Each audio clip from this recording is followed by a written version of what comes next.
How do you do? I'm Dustaroo, and I'm here to say it, to finally say it. It's time for Dead by Daylight to add emotes. Get him out of here!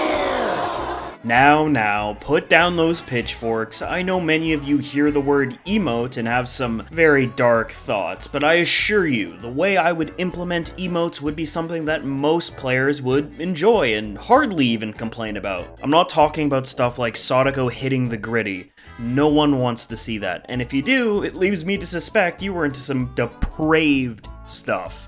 I know what kind of man you are. Whenever people talk about emotes for and against, they always go to the absolute extreme. Like, I don't want trapper flossing, or I want to breakdance every time I stun a killer at a pallet. The emote conversation always boils down to dancing. It feels like Footloose all the time. I'm gonna say it straight up, adding over-the-top dances and dabs and whatever the most disrespectful body movement you can think of would be terrible for the game of Dead by Daylight. Some say Dead by Daylight isn't a scary game anymore. Others say it's always been a goofy game, so what's the difference? What harm would it cause? We have two opposing sides battling for what they feel would be the best for the game long term. But the answer I like a lot of things in life, is not either or, more of somewhere in the middle, and it's for a good reason. To explain why, we're gonna have to go a little theoretical on why DBD is a funny, goofy party game, yet being designed almost totally as a serious one. So let me take off this dunce cap and put something a little smarter on. No, too cheesy. Not cool enough. I'll wear that on the weekend. Good enough. Alright, time to cook. So why is Dead by Daylight funny? By every measure you could put, the game should be quite serious. It's a grim and bloody game. The environments are dark, gloomy, riddled with ominous or straight up graphic imagery. The characters are serious, both survivor and killer side are played straight. The killers are ruthless monsters designed to be intimidating and unsettling. The survivors are anxious and scared, but determined, just trying to avoid being brutally butchered and hooked. I can go on, but I think you understand the point I'm trying to make. Everything in this game is designed, for the most part, to be serious and scary, but yet through all of that, the game is still seen as inherently goofy. Teabagging is just crouching, done very rapidly and likely painfully after a while, but it makes the serious atmosphere just melt away. And that is the point. All of Dead by Daylight's funny elements are unintentional and in spite of the tone, rather than being in complete contrast to them. They are made to be accurate to the situation, but are often used in ways that are more funny than scary. Let's bring in Nemesis. Come over here, buddy. I need you for an example. Okay, yeah, right there? Okay, good. You see him? Now look at him run.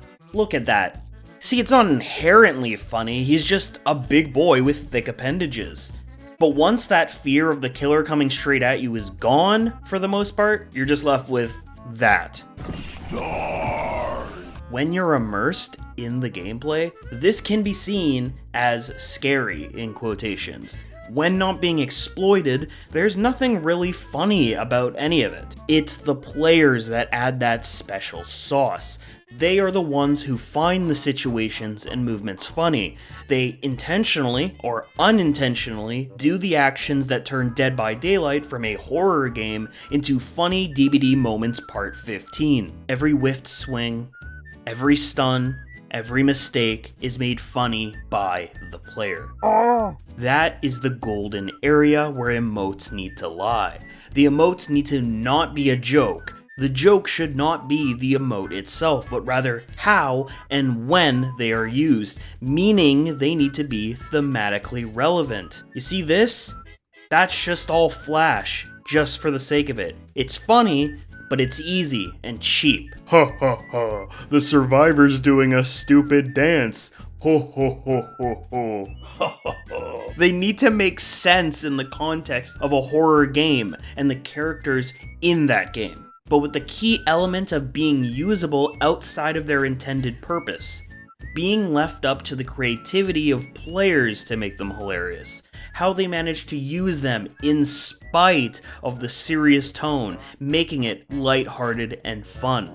That's enough about why DBD is funny. What is DBD funny? Tell me, Dustaroo, what funny? Tell me what funny, Dustaroo. Emotes would be a simple addition to the game, but they would go a long way in increasing the value of new survivors, for example. They would cause new survivors to have more appeal to buy, especially on launch. Imagine moving forward, new survivors were not just skins with some perks you may or probably don't want just stapled on. Each new killer or survivor could have some personally unique emote. They have to be emotes that make sense to the character and make sense for the situation, but they could each have unique individual emotes that only they can do. I think a good example would be like Sable over here. If Sable launched with this new system, she could have come with something like a finger wag, no, and giggling, since her whole character is based around, DBD survivor names. She willingly joined the game to participate in the trials and look for Michaela. Maybe she has some regrets to doing that and misunderstood to what extent this entity's realm was, but she came in with that cocky attitude and is willing to laugh in the face of a murderer. It's not too goofy, it makes sense for the character, and it would be so funny wagging your finger to the killer before leaving the match. The comedy writes itself. With this system, you could do both unique and personalized emotes, so something like Halt could be equipable on all survivors, while certain emotes can be bought for specific characters, like I could totally see Ace Vacanti doing some finger guns. This would open up a very large well of personalizing killers. Like Michael would feel even more like Michael if he was able to do his signature head tilt as an emote.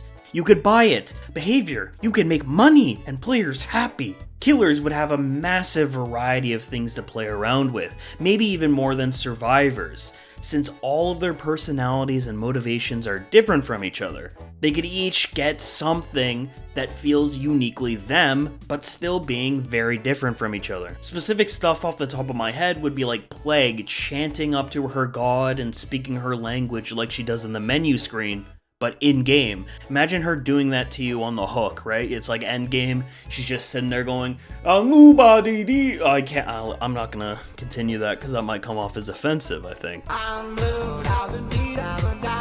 You could have Ghostface doing his signature like wave to the survivors with his knife up. And I know I went on about being restrained with emotes, but I wouldn't be mad if they gave Twins one where Victor crawls out of Charlotte's chest cavity and just does, a little French jig. I'm joking, but, only a little bit. We can add emotes without ruining the tone of the game. It's not like we're asking them for something like, whipping out an instrument, maybe a lute of some kind, that anyone can use at any time. If that were the case, there may be something to worry about them leaning too far into the goofy side of the game, but hey, at least that doesn't happen, right? The last thing that needs to be addressed is pretty serious. Oh Dustaroo, that would lead to toxicity. I would quit the game if a survivor could taunt me after a pallet stun. I'll take care of this.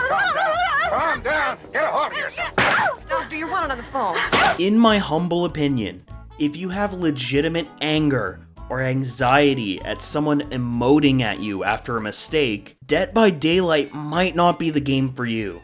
Emotes are not going to change anything about how toxic players will be. 8 years of Dead by Daylight, players have always found ways to be annoying dicks when they want to. Just because your feelings get hurt and you don't know how to deal with those emotions does not mean it has to be our problem. Do what I do when Dead by Daylight manages to dig a blade deep into my emotional state. Stop the game, shut it off, go outside, queue up some gats, and scream at random people on the street minding their own business till your vocal cords give out or the police throw you down to the ground. By then, I usually have forgotten why I'm even mad at Dead by Daylight and can go back and have a great time.